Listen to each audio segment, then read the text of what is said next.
Esta conferencia comenzará a grabarse. Bueno, hola, me presento, yo soy Verónica de Pablo, miembro cofundador junto a mi marido Eduardo Javier de esta fundación Lautaro Te Necesita.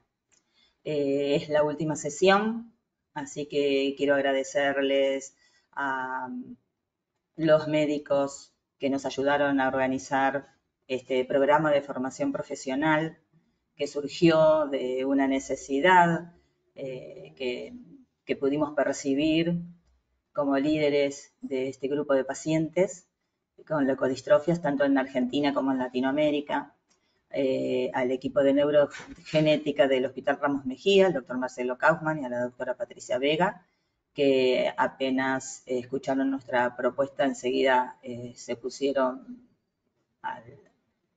al lado nuestro para poder llevarlo adelante. También quiero agradecer a todos los médicos que colaboraron como speakers, como oradores de cada una de las sesiones. Quiero agradecer a los sponsors porque hicieron posible todo el sostén técnico, a Diego, que es quien justamente lleva a cabo esta tarea. Agradecer a todos los médicos que se inscribieron y que están participando de este programa y también por interesarse por este tema, por las leucodistrofias. Y agradezco en nombre de todas las familias con leucodistrofias que hay en el mundo, creo. Vengo a ponerle cara a las leucodistrofias. Cuando nosotros o cuando los médicos presentan estos temas suelen pasar diapositivas con números, con estadísticas, con imágenes de resonancias, pero pocas veces se ve lo que hay detrás, ¿no? Y lo que hay detrás son niños, a veces adultos. Este es nuestro hijo Lautaro, ahí tenía 10 años, y creo que es importante compartir nuestra historia porque nuestra historia seguramente reflejará situaciones similares en otras familias, familias que están en cualquier parte del mundo. Lautaro es nuestro tercer hijo, nuestro hijo menor. Mi marido Eduardo y yo en el año 2010, que es cuando Lautaro empieza a manifestar sus síntomas. Teníamos una vida normal, los 3 chicos en la escuela, trabajando, yo también, soy docente y creo que no esperábamos grandes cambios en nuestra vida. Puede ser que algún hijo, no sé, se cayera o pasara por algún problema emocional, pero todo era solucionable. Cuando Lauti comienza en 5º grado a andar mal en la escuela, porque sencillamente fue eso, empezó a involucionar en su rendimiento escolar, yo lo percibí enseguida. Me di cuenta que algo raro le estaba pasando. Era un chico que desde jardín de infantes había tenido un buen rendimiento.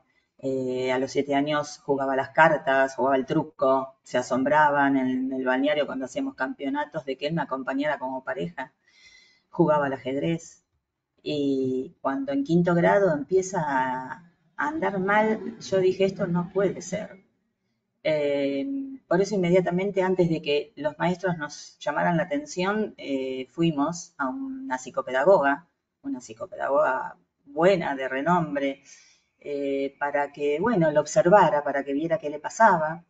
Y ella en unas cuantas sesiones hizo un test neurocognitivo, su coeficiente intelectual era superior al normal, daba 124.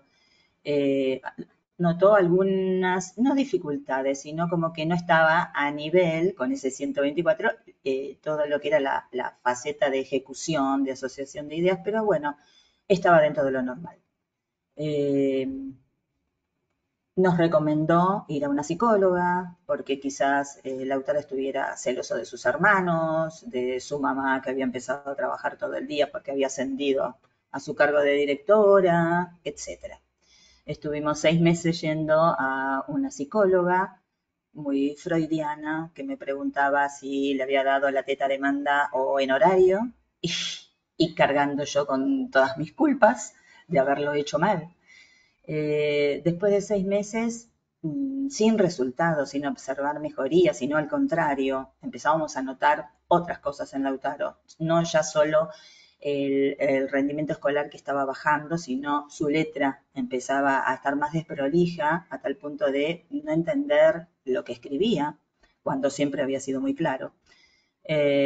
Sus dibujos empezaron a involucionar también y cuando jugaba con sus compañeros, por ejemplo, jugando al fútbol, él ya no anticipaba las jugadas, acompañaba corriendo al lado, pero ya no estaba jugando. Invitaba a compañeros a casa y quizás los dejaba solo en la mesa jugando. Empezaba a estar muy hiperkinético, se movía de un lado al otro, iba de habitación en habitación a ver qué hacía la hermana, qué hacía el hermano, no terminaba ningún juego que empezaba. Le gustaba mucho leer, sin embargo, comenzaba su lectura y la abandonaba. Eh, Estos son signos, son importantes para ver dentro de la escuela, creo yo, ¿no? Dentro de los maestros. Esto tiene que llamar la atención en un niño que, repito, siempre estuvo bien en cuanto a su rendimiento escolar. Y no pensar que todo es un problema psicológico, emocional y que con una terapia psicológica se arregla. Volvimos casi un año después a la psicopedagoga y la psicopedagoga nos dice que Lauti efectivamente no era el mismo chico que había visto hace un año y nos deriva a un psiquiatra, no a cualquiera, a un psiquiatra que era el ex jefe de psiquiatría infantil del Hospital Álvarez. Tuvimos 2 sesiones. El doctor le pareció que Lautaro tenía síndrome de Tourette, porque Lautaro había comenzado con unos tics motores, chasqueaba mucho los dedos y daba como golpecitos en la mesa. Pero en la segunda sesión nos dijo, vamos a hacer una interconsulta con un neurólogo para descartar algo de base. Si hubiésemos hecho eso al principio, ¿no? La cosa quizás hubiera sido diferente.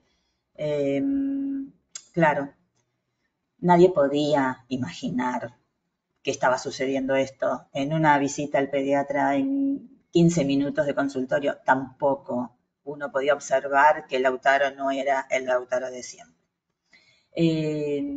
Fuimos a la neuróloga, en su consulta le hace los estudios básicos de tócate con el dedo la nariz con los ojos cerrados, camina pan y queso. Y cuando le dijo sentate, él estaba parado en el medio del consultorio, sentate en el piso. Yo sé que lo primero que hace un chico es cruzar las piernas y sentarse, así nomás. Y Lauti dio vueltas, comenzó a dar vueltas, miró, encontró una silla donde apoyarse, primero se arrodilló y después se sentó. Y ahí yo dije, esto no está bien. La neuróloga nos ordena un electroencefalograma, una resonancia magnética de cerebro, y en la resonancia sale alterada, sale una lesión en la sustancia blanca. Ahí comienza nuestro derrotero como familia, que hasta ese momento habíamos llevado una vida normal. En el 2010 habíamos festejado cumpleaños de nuestra hija Guadalupe con 3 familias más en Disney, ese viaje tan esperado para los chicos, lo habíamos disfrutado en familia. En el 2011 es cuando los síntomas de Lautaro son más evidentes. Y fin del 2011, entre diciembre y enero del 2012, recibimos el diagnóstico. Primero la sospecha de leucodistrofia, después con estudios metabólicos se quiso descartar por la edad de Lautaro y por la manifestación, ¿no? Así a nivel cognitivo, comportamental, quisieron descartar adrenoleucodistrofia, leucodistrofia metacromática y grave. bueno, arrojaron los niveles de la enzima disulfatasa A y sulfatidos en orina, niveles que eran anormales, y nos confirman este diagnóstico, que fue realmente como un antes y un después en nuestra familia. Yo me acuerdo de haber googleado, apenas leí esto y decía, no puede ser, está equivocado. Esto no puede estar sucediéndole a Lautaro, no le va a suceder. Todo lo que leía era terrible.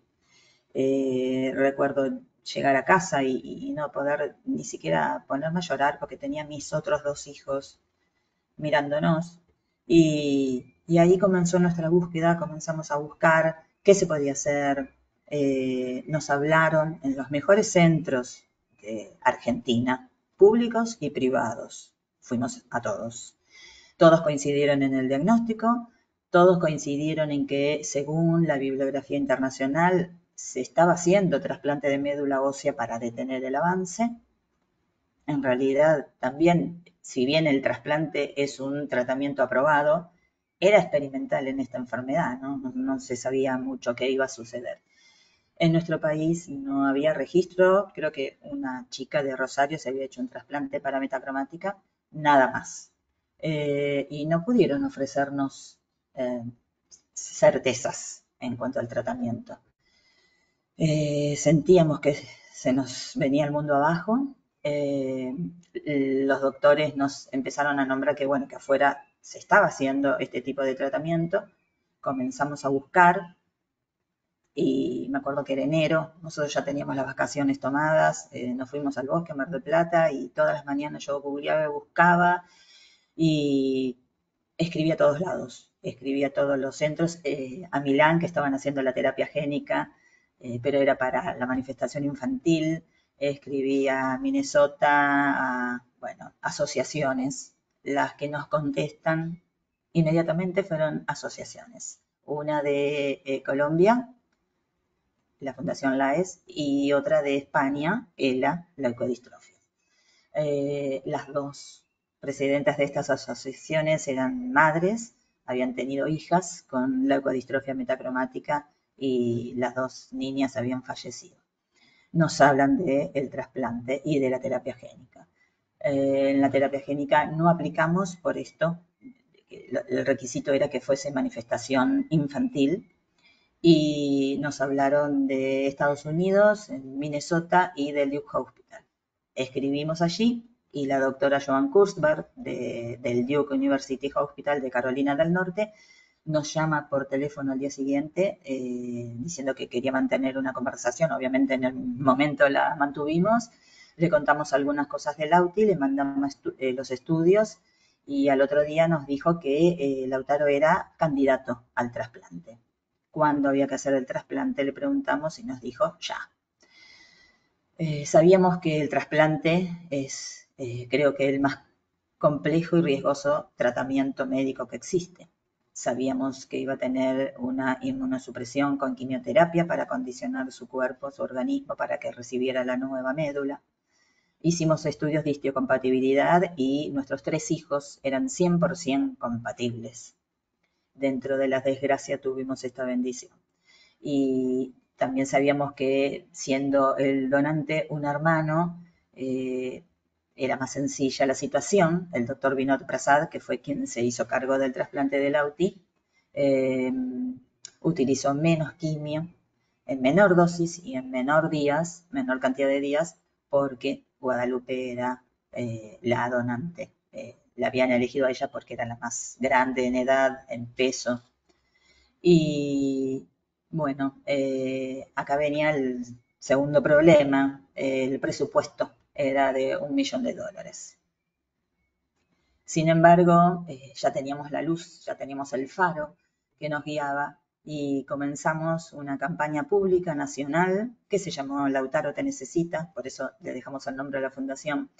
Realmente en 2 meses y medio, cuando las redes todavía no tenían el boom ni el auge que tienen hoy en día, en 2 meses y medio pudimos juntar el dinero. Fue impresionante la gente que nos ayudó acá en Flores, que es el barrio donde nosotros vivimos.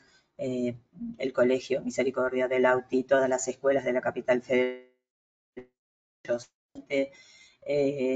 toda la ciudad, los negocios, bueno, los chicos del colegio con sus padres salieron a hacer colectas por la calle, hicimos eventos, cantaron cantantes, salieron en juegos de fútbol, en las noticias, en la tele, en los periódicos. Bueno, hoy en día cuando googleo, me parece mentira que esté todo eso todavía acá en internet puesto, ¿no?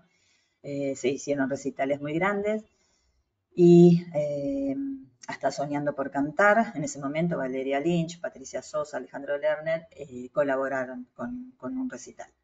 Nosotros ya estábamos al borde, ya habíamos llegado casi a la suma. Llegamos a la suma y nos fuimos, viajamos a Carolina del Norte los 5, sabiendo yo que no iba a volver por un año, que mi marido iba a regresar con mis otros 2 hijos, que iba a ir y venir, ellos se iban a quedar con las abuelas, acá en su casa, terminando de estudiar, que era lo que correspondía, con sus amigos, contenidos, y yo iba a ser la que me quedara con Lauti en Estados Unidos, en la casa Ronald, cerca del Duke Hospital. El trasplante de Lauti se inició en junio del 2012, el día que cumplía años, que cumplía 11 años, nos internamos. Y al año y un mes regresamos a la Argentina. Fue un año y un mes largo que estuvimos allí. Nos llevamos a todos con nosotros en nuestro corazón, todos los rezos, las oraciones. Llenamos el cuarto que le tocó en la unidad 5200, que era la unidad de trasplante pediátrico. Llenamos de fotos, de cartitas, de notitas. Íbamos con fe, con mucha fe, de que Lautaro iba a salir victorioso con este trasplante. Así fue. Lauti casi no tuvo efectos adversos de la quimio, nunca dejó de comer, se le cayó el pelo, pero lo pelamos antes de que esto sucediera. Él entró caminando al trasplante, entró hablando de corrido normalmente. Si bien ya tenía síntomas. También nos habían advertido que durante el acondicionamiento, la quimioterapia, los pacientes con leucodistrofia no reaccionan de la misma manera a la quimio que los pacientes con leucemia. Aún no se sabe por qué. Y esta inmunosupresión podía hacer que la enfermedad avanzara. Lo sabíamos y también sabíamos que para nosotros era la única opción que existía. Yo no aceptaba ver a Lauti avanzándole la enfermedad cada vez más. No aceptaba esa situación y dije, bueno, si fuese para mí, yo me tiraría a la pileta. Y con mi marido pensamos lo mismo y por eso nos decidimos. Además de que, bueno, nos ofrecían seguridad. Por lo menos seguridad de que no sé si detendrían ni sé si iba a curar, pero sí iba a ralentizar el avance. La realidad es que Lautaro desde el año 2012 hasta hoy, ya pasaron 10 años. En los primeros 2 meses del tratamiento, el Lauti ahí comenzó a involucionar motrizmente, ¿no? Empezó a trastabillarse y le costaba caminar y mantener el equilibrio hasta que tuvimos que tomar la opción de empezar a usar una silla de ruedas. Hoy en día el Lauti puede pararse, incorporarse, pero no tiene el equilibrio para quedarse de pie. Y su habla comenzó a estar más espaciada, ya no hacía esas frases enteras completas, sus respuestas eran más cortas. Hoy en día conserva el habla así, con respuestas cortas, y una cosa que sorprende a los médicos es que conserva su capacidad de leer. Eso no lo perdió. Y conserva todos esos conocimientos que fueron adquiridos en la escuela a fuerza, digo yo, de repetición, como lo de las efemérides y se acuerda hasta de quiénes eran los integrantes de la primera junta. Es una cosa de locos, pero bueno. Fuimos con un Lauti que caminaba y que hablaba, pero con una enfermedad que se había empezado a manifestar y que iba a ser progresiva y fatal. Volvimos con un Lauti que no podía trasladarse por sí mismo, no podía hablar como antes, pero en estos 10 años la enfermedad de Lauti no ha avanzado.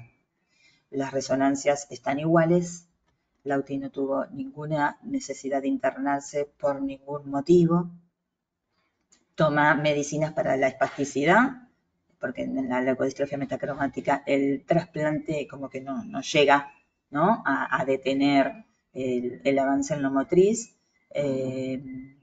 Toma sus medicinas para la espasticidad, para las convulsiones, el Keppra, que tuvo una o dos veces, 2 episodios, justamente cuando intentamos cambiar las medicinas y nada más.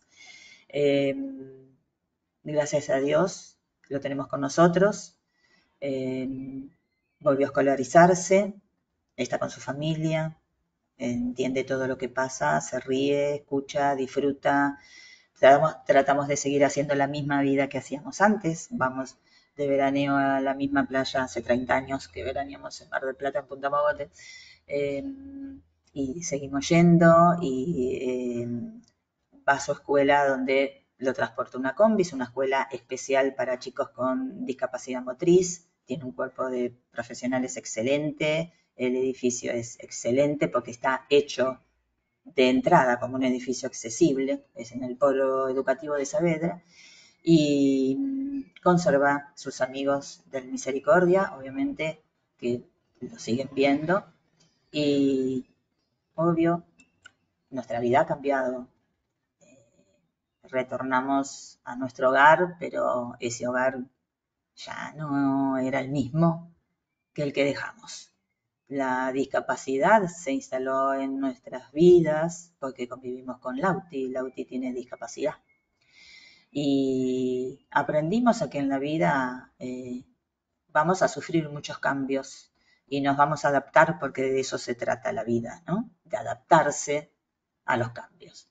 Y también aprendimos que con todo esto que habíamos vivido, todo esto que habíamos pasado, cada una de las noches que estuve en Carolina del Norte, escribí un mail para contar a nuestros amigos, a nuestra familia, pero esos mails se subían a las redes y se viralizaban. Y luego hicimos un libro, porque yo no quería olvidar lo que nos había pasado, ¿no?, a la familia.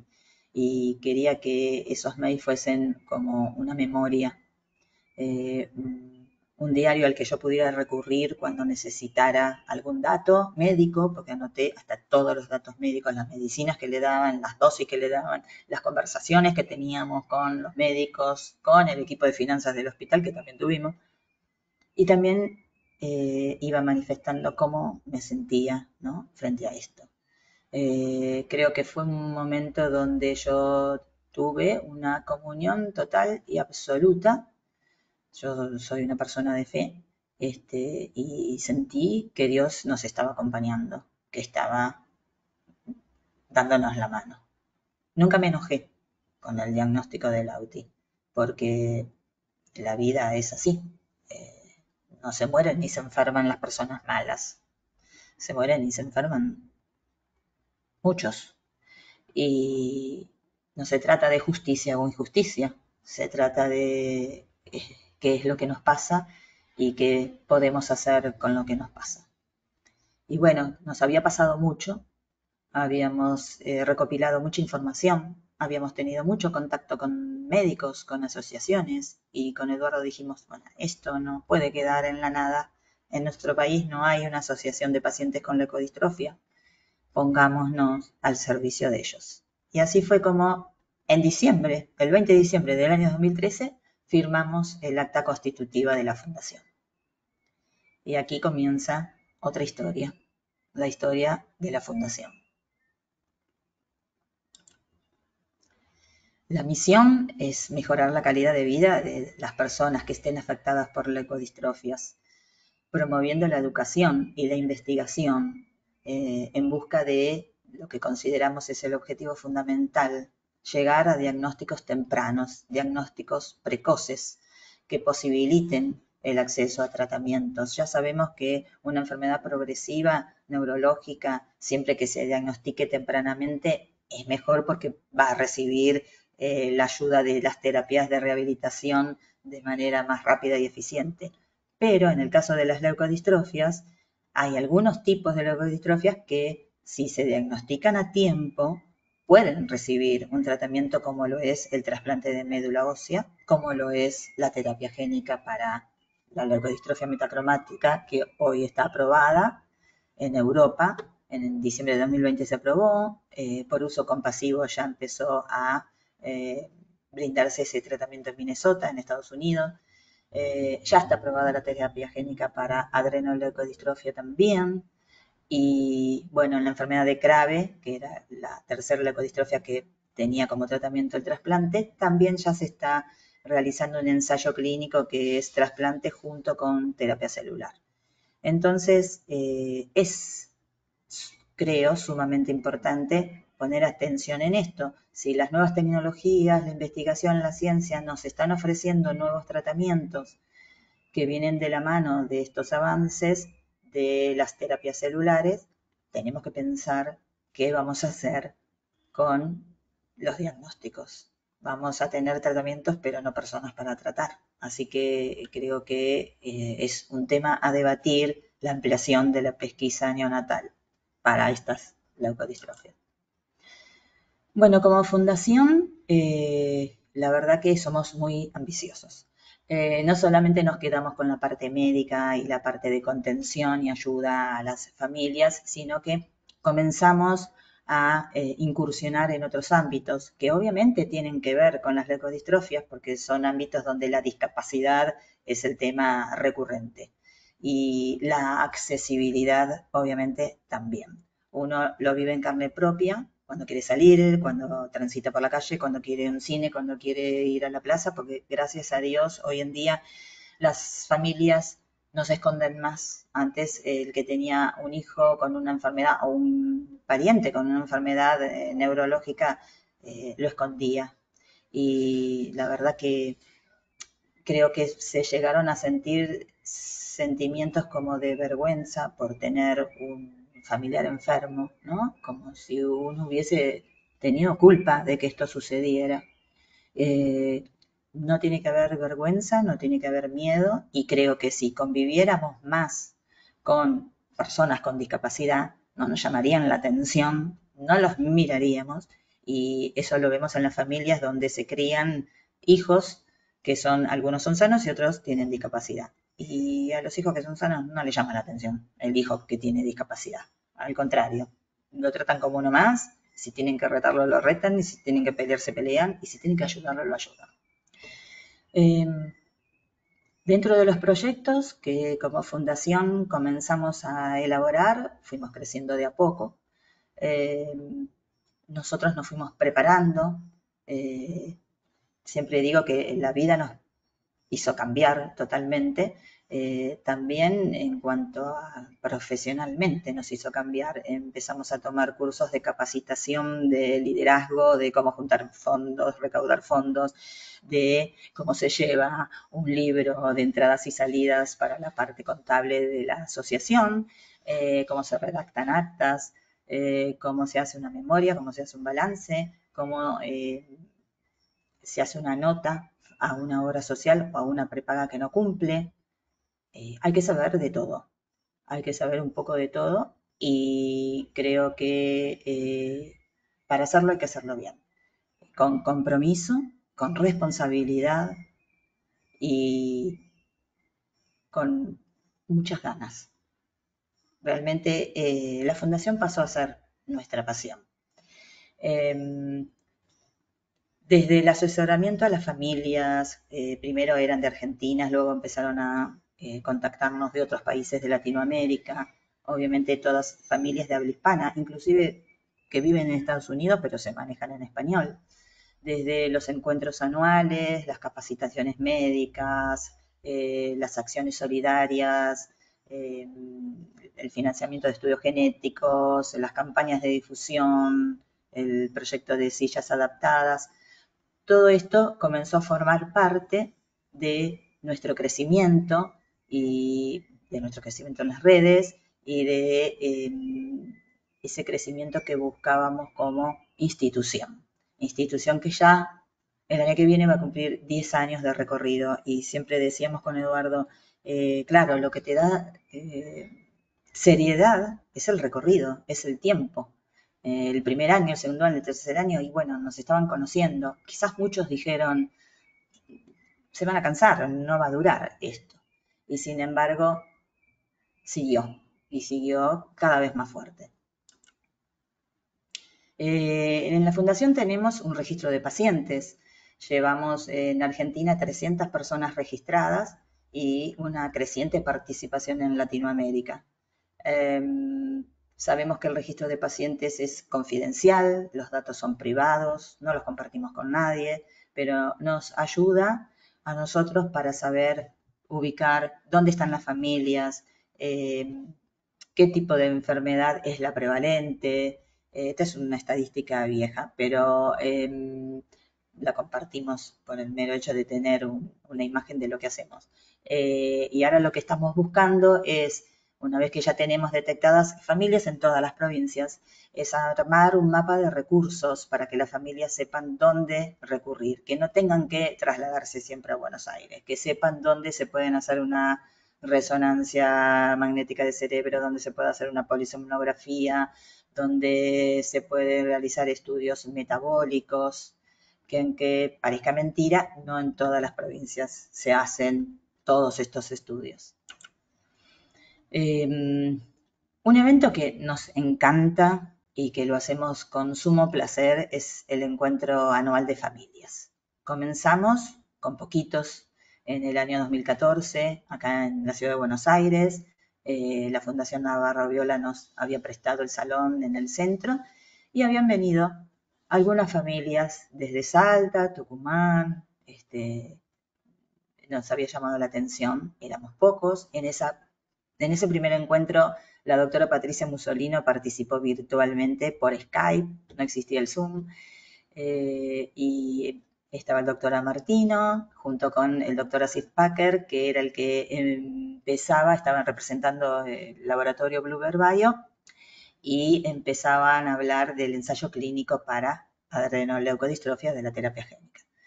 3 pacientes argentinos han participado de esta terapia génica. Y bueno, estos encuentros fueron creciendo cada vez más, cada vez más. Tuvimos un hito como fundación que fue en el año 2019 cuando viajamos a Estados Unidos y ahí el contacto persona a persona es distinto. Uno desde acá puede mandar mails solicitando fondos para hacer un evento, pero cuando te ven personalmente, te conocen, es diferente.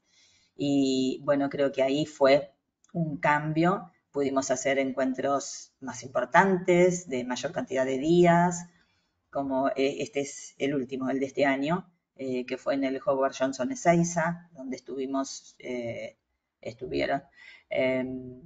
sábado, domingo y lunes. Siempre tratamos de hacerlo con un feriado para que las familias puedan viajar y logramos financiar el costo del hotel completo. Alquilamos las 60 habitaciones con pensión completa para todas las familias. A muchas, inclusive las que necesitan, les damos beca para el traslado, pero no queremos que tengan excusas para no venir. Sabemos que la situación nuestra es distinta a la de Estados Unidos. En Estados Unidos estos encuentros se abonan, hay que pagar una inscripción y las familias abonan su hospedaje. Nosotros realmente todos los fondos que recibimos los usamos en su totalidad en cosas como esta, donde sabemos que marcamos la diferencia. En Argentina las familias se conocen, se estrechan, se abrazan. Tenemos el contacto por WhatsApp, donde tenemos el grupo de familias que cotidianamente nos escribimos, nos apoyamos, nos alegramos de las felicidades de algunas familias y nos entristecemos cuando suceden cosas que ninguno quiere, ¿no? Atravesar. Pero estamos ahí juntos para contenernos. Este año fue muy lindo porque también tuvimos el grupo del proyecto Deportes sin Barreras, es un nuevo proyecto que tenemos para alentar la práctica del deporte adaptado, y lo que queríamos era llevárselos a las familias para que vieran a estos chicos que son miembros de selecciones nacionales de deporte adaptado, cada uno en lo suyo, y es muy emocionante escuchar el testimonio de cada uno de ellos. Realmente estos días de compartir, este año decidimos hospedar también a los médicos. Creo que por los comentarios que me hicieron las familias, y que ojalá les llegue a los médicos ahora, es un antes y un después también. No es lo mismo tener al médico que dé su sesión y quizás se retire, a tener al médico compartiendo los 3 días en el hotel, esas charlas informales, el compartir una comida, un almuerzo, una cena, en la pileta, la mirada del médico siempre puesta en observar a los chicos, ¿no? ¿Qué pasa? Y el acercamiento posterior de, mirá, ¿querés que te ayude? ¿Querés que...? Y se forman esos lazos también entre médico-paciente, que es tan necesario, y creo que se humaniza la mirada del estudio de las leucodistrofias.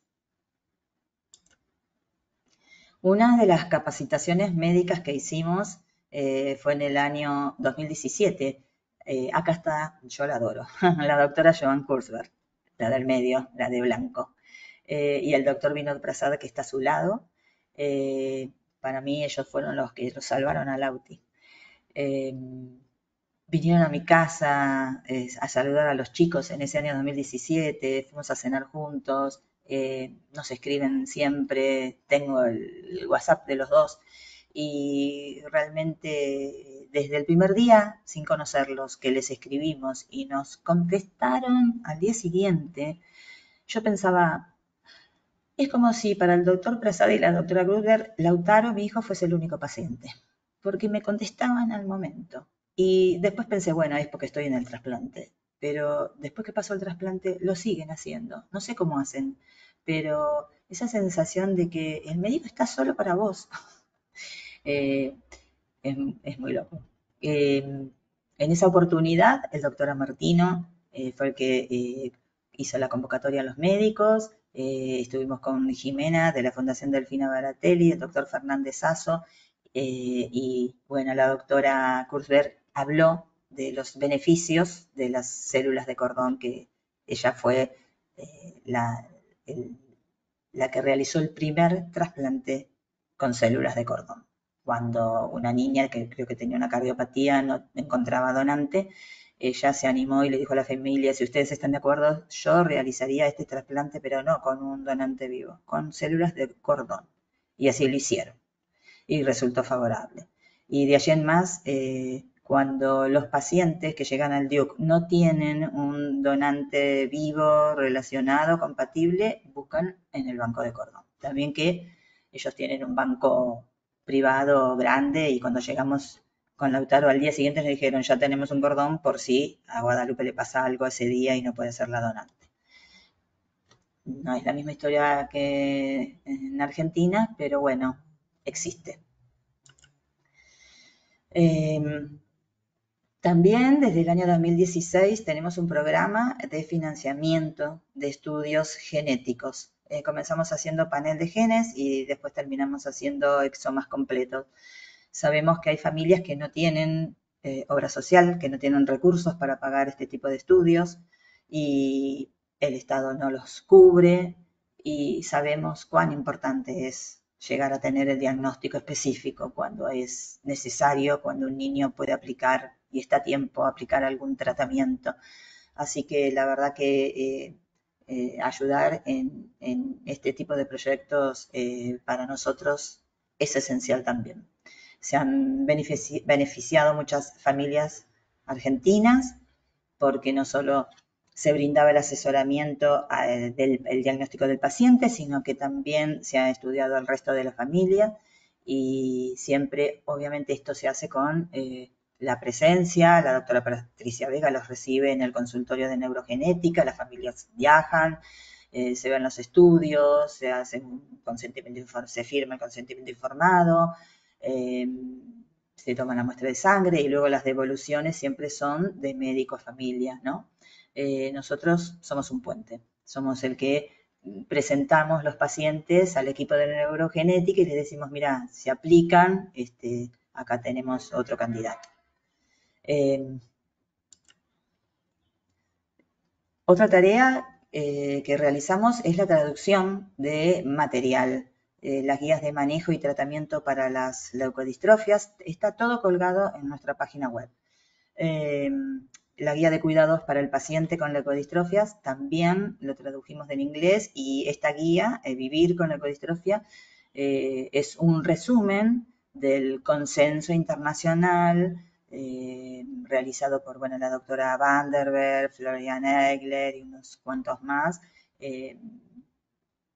justamente para poder conceptualizar qué son las leucodistrofias, clasificarlas y hablar también en el último consenso de qué tratamientos existen para cada uno de los síntomas, para cualquier tipo de leucodistrofia en general. Yo siempre digo a las familias, ese es un libro de cabecera, que hay que tenerlo a la mano siempre, por eso imprimimos muchos ejemplares. En el encuentro de familias, en cada carpetita iba una guía, y también hemos llevado a los hospitales pediátricos, al Garrahan, al Elizalde, a Ludovica, un número importante de guías para que las familias nuevas diagnosticadas se vayan del hospital con la guía en la mano.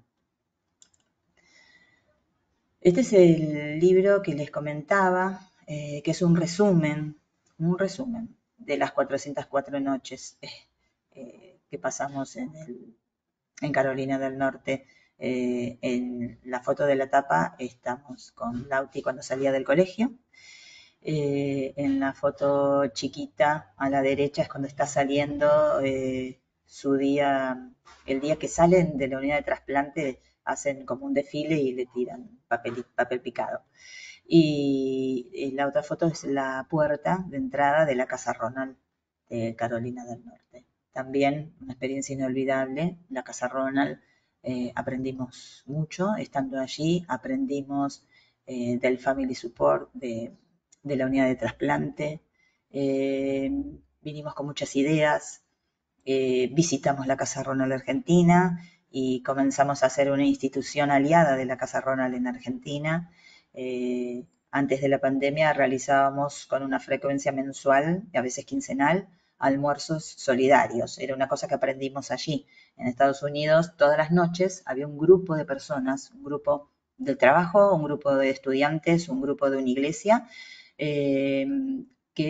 o una familia, que venía a cocinar a la casa, y todas las noches nosotros teníamos nuestro plato de comida servido, y muchos veníamos del hospital cansados, fuera del horario habitual, y uno abría la heladera y ahí estaba el plato de comida preparado para que a uno se lo calentara en el microondas. La verdad que es muy importante el cuidado que recibimos, la protección que recibimos en la Casa Ronald.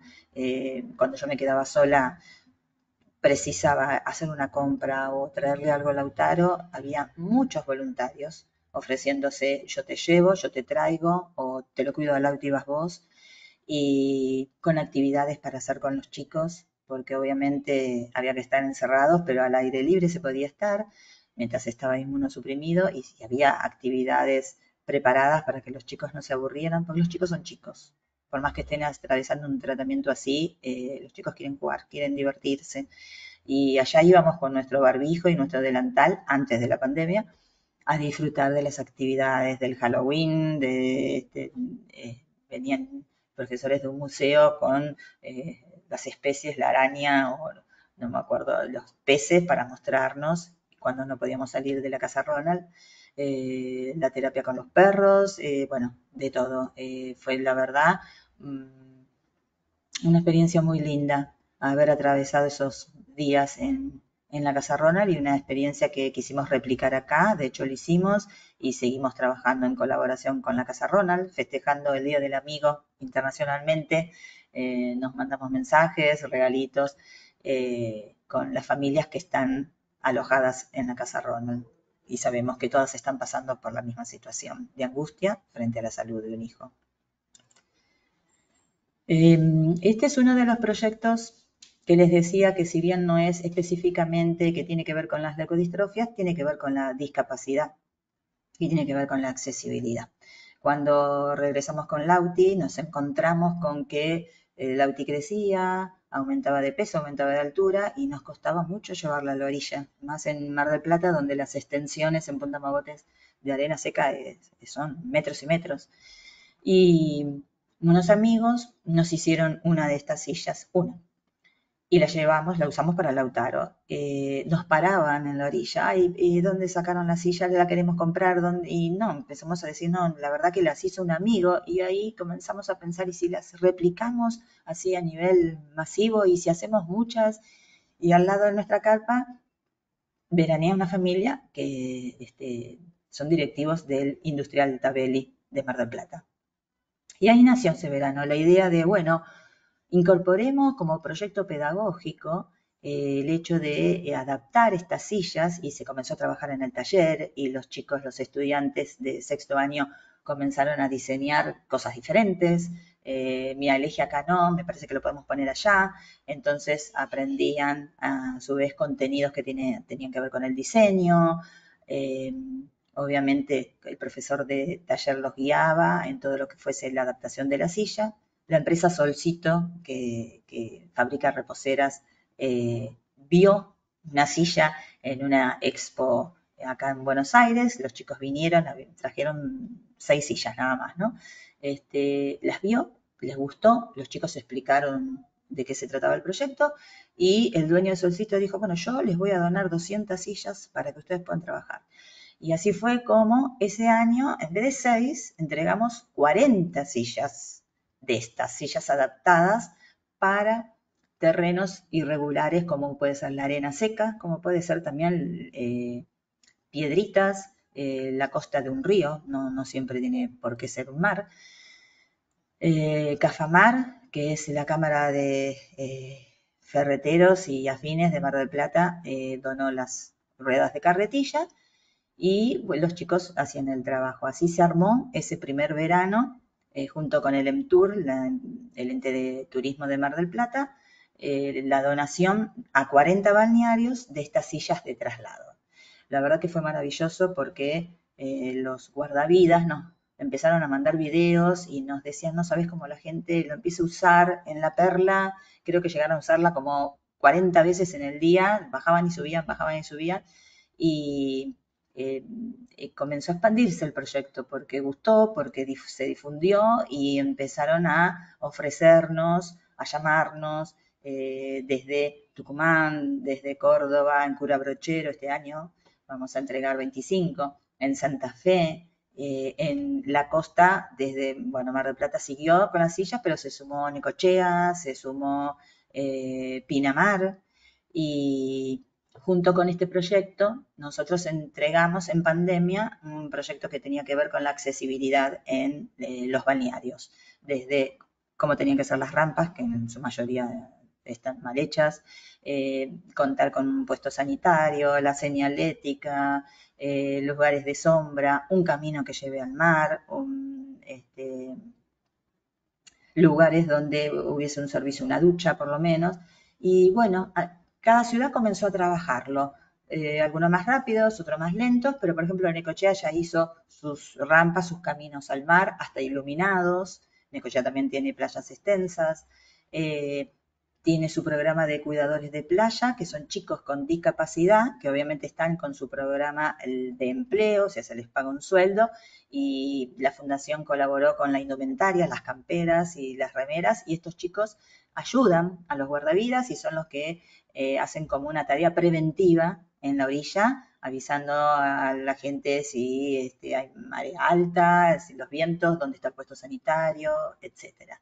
Este también es un proyecto Puma porque es por un mar accesible que nos gusta mucho realizar y que se ha expandido y que sigue extendiéndose por distintos lugares de Argentina. Acá están profesores y alumnos en el taller trabajando y Lauti en la playa disfrutando. Yo digo siempre, son sillas de traslado en las cuales te podés meter en el mar. No son sillas anfibias porque no flotan, pero para llegar a la orilla son sumamente necesarias. Dentro de las acciones solidarias que realizamos, nos aliamos con RusMed. RusMed es una categoría de automovilismo. Consultora Med se forma una alianza con Rus Seguros y el dueño de Consultora Med, Mauro Medina, nos conoció durante la campaña del AUTI, cuando teníamos que irnos al trasplante. Y desde ese momento estuvo siempre al lado nuestro. Colaboró en esa campaña, después cuando nosotros nos formamos como fundación, nos ofreció ser el canal mediante el cual se realice la responsabilidad social empresarial de RusMed. Así que, bueno, todos los años llevamos a los pilotos, porque lo que queremos es que ellos también vean en vivo y en directo y participen de las acciones. Los pilotos a entregar donaciones, por ejemplo, al comedor de Margarita Barrientos, los piletones, los llevamos a pintar escuelas. Un año fue en cada ciudad donde se corría una carrera, se pintaba una escuela. La pintura la ofrecía una empresa y los mismos pilotos iban y pintaban. Y se han hecho donaciones en otros comedores como la Casita de Abril y los Niños Felices de Rosario también. Ahí vemos al gatito Nimo, que está en silla de ruedas, es un piloto de automovilismo que tuvo una lesión medular a sus 18 años, él corría motocross, y no se dio por vencido, sigue entrenando, y Mauro con RusMed le adaptó un auto y él compite en la categoría oficial de automovilismo. Esta es una acción solidaria que hicimos en la Casa Ronald, junto con la Embajada de Estados Unidos, para Navidad, fue la Navidad pasada. El staff, y hasta estaba el cónsul en ese momento, llevaron regalitos, adornos. A ellos les gusta mucho decorar el árbol de Navidad. Para las familias se ofreció un té especial, y se llevaron regalitos en esos momentos donde las familias están internadas con sus hijos. Las mamás suelen abandonarse, pero no por dejadez, sino porque están al cuidado de sus hijos y lo primordial es el hijo. Entonces muchas veces no tienen ni el esmalte de uñas, ni se pintan, ni se tiñan, ni se usan perfume, ni jabón, y bueno, nosotros les llevamos todos estos regalitos para que ellas también puedan darse un regalo a sí mismas. Acá tenemos, bueno, representantes de la fundación que siempre están con nosotros. Facundo Arana es uno de ellos, lleva la bandera por cada lugar donde va, y si no, familias que de visita a lugares emblemáticos siempre se sacan una foto con la bandera de la fundación y a veces las dejan ahí, aunque no se pueda, para ayudarnos a difundir. En el mes de septiembre, que es el mes internacional de las leucodistrofias, siempre hicimos campañas de difusión, siempre con un eslogan diferente. Leucodistrofia te damos pelea, por un mundo sin leucodistrofia, nadie quiere tener leucodistrofias. Este año hicimos una campaña junto con asociaciones internacionales. Nuestra idea era, siempre dijimos, unirse. Todas las asociaciones, existen más de 50 que tienen que ver con las leucodistrofias, y salir con un mismo mensaje y salir con una misma imagen durante el mes de septiembre. Obviamente, como difusión iba a tener un mayor impacto. Así que nuestra propuesta fue, en un primer lugar, iluminar de azul. El azul es el color de las leucodistrofias, lugares emblemáticos o lugares históricos en nuestro país. Esto fue por colaboración de las familias. Cada familia en su ciudad fue y pidió a su municipalidad que iluminaran de azul, y de hecho fue así. En la ciudad de Buenos Aires, desde el Puente de la Mujer, la Torre de los Ingleses, el Palacio de Lezama, y en cada provincia las letras de entrada, Pozo del Molle, Venado Tuerto, en Córdoba, en Villa María, en Tucumán, bueno, no menciono porque me voy a olvidar, y en Estados Unidos se iluminó, por ejemplo, el puente de Boston, el edificio del CHOP, el Children's Hospital of Philadelphia, iluminó de azul su edificio también. Y todo esto fue por la propuesta nuestra, en la que se sumaron todos. La verdad que nos sentimos muy orgullosos porque con Eduardo decíamos, de flores al mundo, ¿no? Logramos tocarle el hombro al mundo para que conozcan las leucodistrofias. Junto con el Ilumina de Azul, este año realizamos la campaña de leucodistrofia, #Decila Bien. Decila bien porque es una palabra tan difícil. Yo creo que es difícil porque no se usa, porque no la conocemos. Porque ahora yo la uso todo el tiempo y me resulta re fácil. Pero cuando uno no la conoce, dice, uy, ¿qué significa esto? ¿De qué se trata? Y cuando a veces uno ve a un cantante, un periodista, y le dice, bueno, mira, vos decís leucodistrofia, decila bien, y se confundían. Entonces, bueno, de ahí surgió el hashtag. Decila bien. Decila bien implica conocela, interiorizate, fíjate. Y junto con estas imágenes, las familias hacen sus propios videos y también es esto, conocenos, decila bien, interiorizate, fíjate, mirá, somos nosotros convivimos con las leucodistrofias. Nos pasó a nosotros, pero le puede pasar a cualquiera, porque uno cuando nace no sabe que tiene un gen alterado que provoca leucodistrofia. Durante la pesquisa, durante la pandemia, perdón, tuvimos la oportunidad de hacer una campaña en la vía pública. La verdad que esa fue idea de Eduardo. Y yo siempre decía, pero no, estás loco, ¿cómo vamos a hacer una campaña en la vía pública? Debe ser carísimo. Como era pandemia y la gente mucho no salía, los precios eran más accesibles, igualmente era una barbaridad, pero ya estaban circulando autos y ya se veía.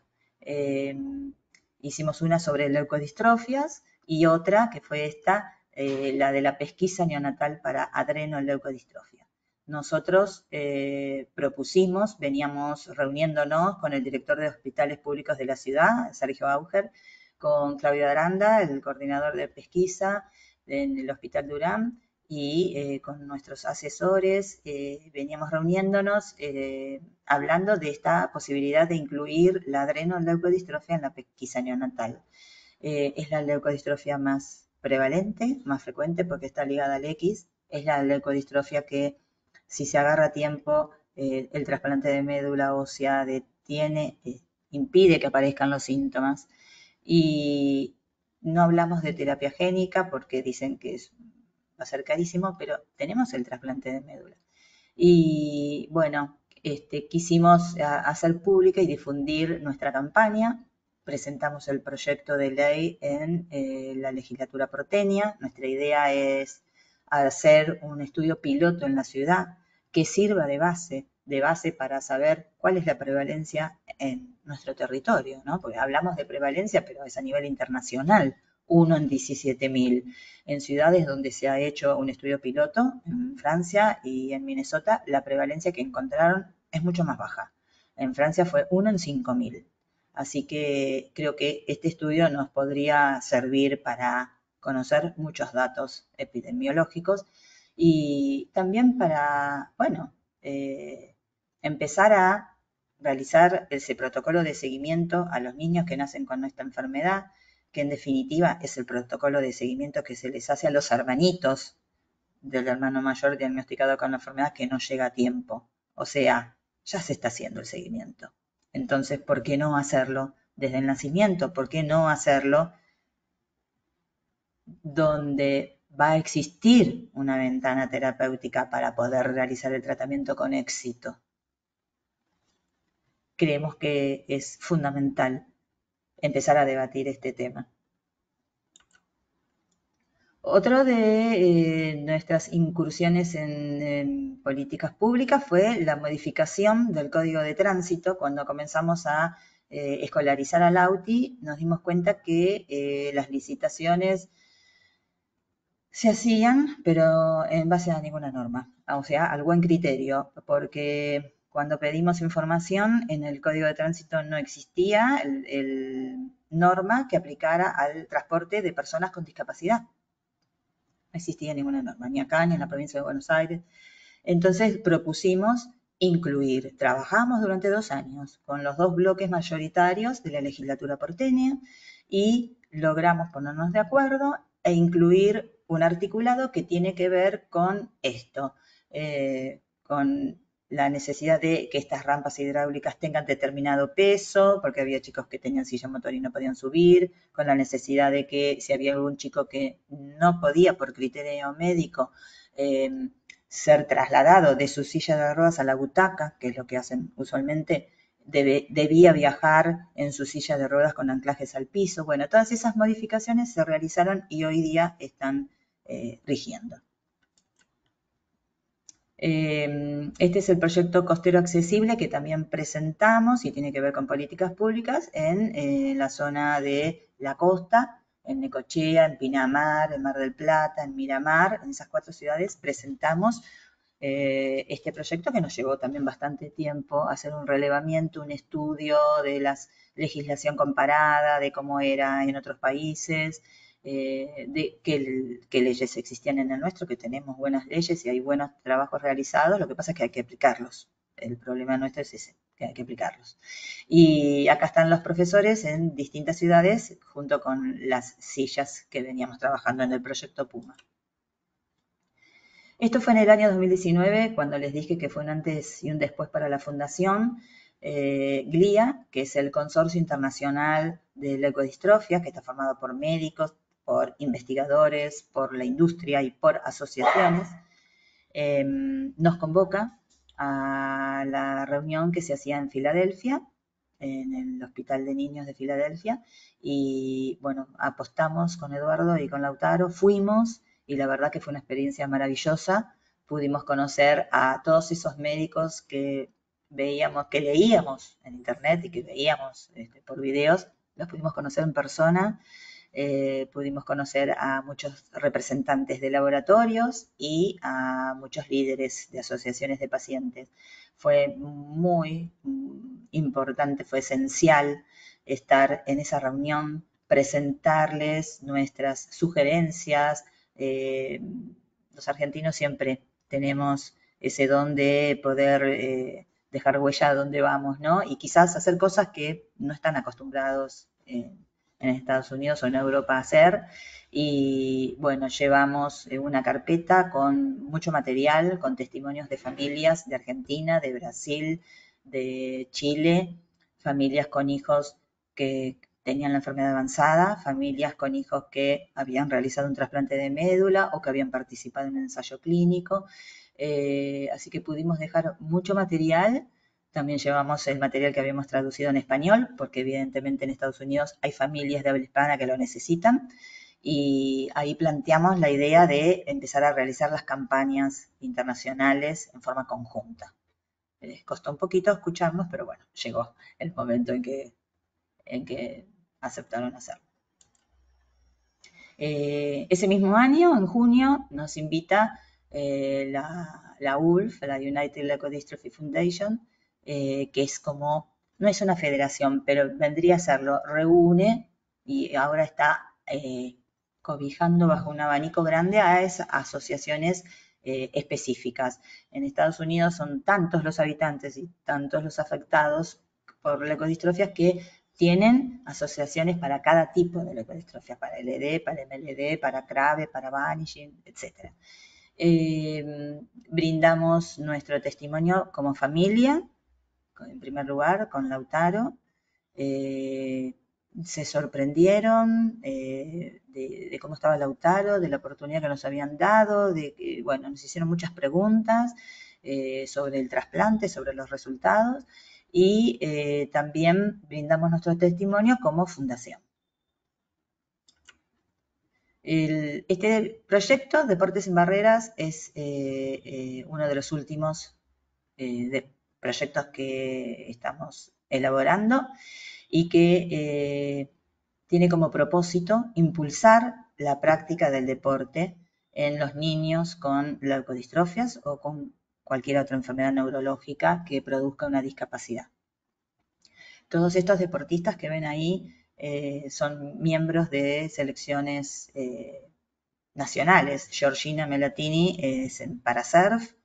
La verdad que es un placer verla cómo entra con ayuda, cada uno tiene un coach que los asiste, entra con ayuda al mar, el coach se queda cerca, pero ella elige la ola, se sube como si fuera un body y logra barrenar las olas, y ahora está compitiendo en California el Mundial Internacional de Parasurf. Mica Salvador, que es la que tiene la bocha en la mano, practica este deporte que es el deporte por excelencia de las personas con discapacidad. Se practica, los que participan tienen que estar en silla de ruedas y hay diferentes categorías según la dificultad, según la discapacidad. Algunos tiran con la mano, otros tiran empujando con el pie y otros como Mica empujan con un puntero que tienen en la cabeza y la bocha se apoya en una canaleta. También siempre acompañada de su coach. Mica está en estos momentos en Brasil también compitiendo en el Mundial de Bocha. Tenemos a Marco Folgar, que es el director de Discapacidad Mar del Plata, que es ciego y que fue presidente de Guías a la Par, una organización que promueve la práctica del atletismo en las personas ciegas. Y el gatito Nimo, que es el piloto automovilismo, lesionado medular, corría motocross, a los 18 años sufrió un accidente y bueno, él siguió, como todos ellos, para adelante, demostrando que se puede, que las barreras las tenemos nosotros en la mente nada más, y participa en las carreras oficiales de automovilismo. Falta en el flyer Nico Améndola, que tiene síndrome de Down, y es miembro de la Selección Nacional de Natación y también compitió hace poquito en el Mundial que fue en Portugal. Ellos participaron en nuestro último evento, en el encuentro de familias, porque lo que queríamos era eso, acercarlos a las familias, que tomaran contacto, que escucharan, que vieron sus videos, por eso hicimos folletos, hicimos videos bien trabajados de cada uno, porque la idea es que ya se lo presentamos al gobierno de la ciudad, al Ministerio de Educación y en cualquier otra provincia también, brindar charlas en las escuelas donde estos deportistas puedan ir y brindar su testimonio de cómo es su vida, de cómo les cambió la vida. Quizás Mica hace 5 años conoció la bocha y dijo, la verdad, si hubiera sabido que era tan apasionante, hubiera empezado mucho antes. Es apasionante escucharlos y aprender de ellos.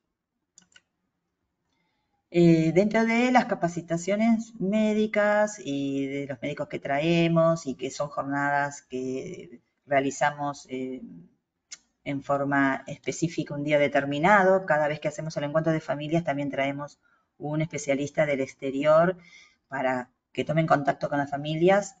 Tratamos de que sea uno diferente de distintos tipos de leucodistrofias cada año y lo llevamos a diferentes hospitales pediátricos, el Garrahan, el Ludovica, el Austral, el Italiano, porque lo que queremos es eso, que brinden también actualización de la información a los médicos que se están formando, a los residentes.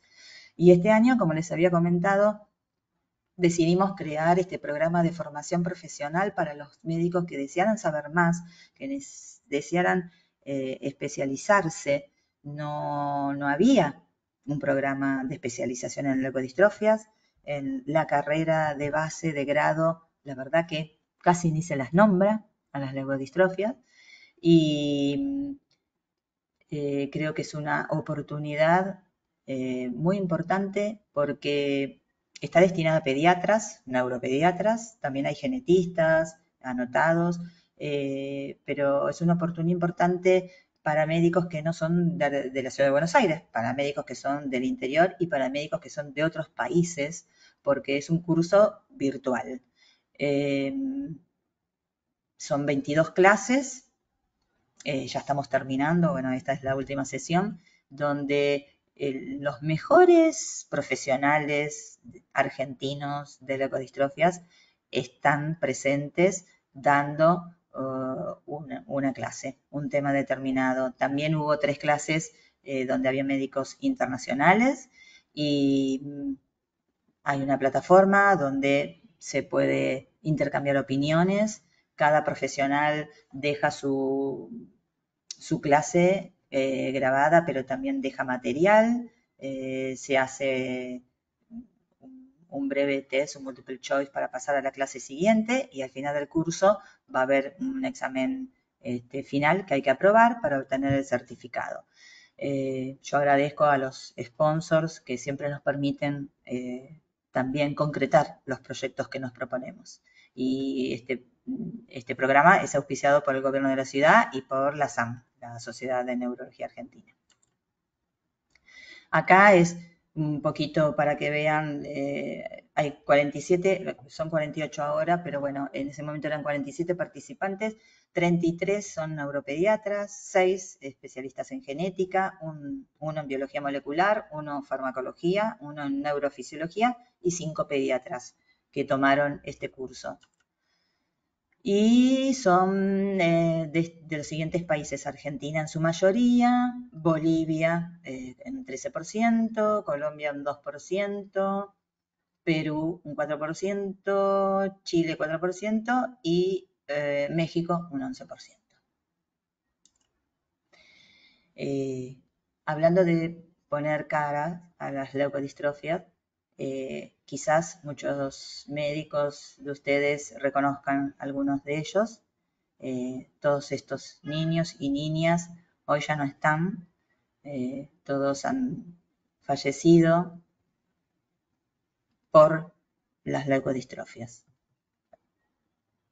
Siempre que podemos les rendimos homenaje porque les decimos que siempre están presentes, que en su memoria hacemos todo lo que hacemos, que en su memoria trabajamos y luchamos, y también sabemos que muchos de los que nos acompañan hoy en día, la mayoría está atravesando síntomas, está atravesando dificultades, y le decimos que ellos son partes de esta historia que en algún momento va a tener una solución más favorable, una historia que en algún momento va a poder llegar a diagnosticar a los chicos a tiempo y que va a poder ofrecer tratamientos a tiempo. Pero mientras esa historia se construye, todos ellos están presentes y el rol de ellos quizás fue ese: empujarnos, estar presentes, darnos la fuerza para hacer lo que hacemos. Les quiero agradecer a todos por su interés en las leucodistrofias y decirles que siempre estamos aquí, la Fundación Lautaro Te Necesita, dispuestos a apoyarlos en lo que sea. A las familias, a brindar contención, a brindar asesoramiento, a tejer redes, a hacer lazos, a brindar toda la información que tengamos y a ponerlos en contacto con quien haga falta. A los médicos, lo mismo. Ofrecemos todo lo que tenemos, el material que tengamos a disposición, y si se les ocurre algo y no lo tenemos, nos ponemos en marcha para tratar de encontrarlo, porque de eso se trata la vida, de encontrar soluciones. Bueno, muchas gracias a todos y suerte en el examen.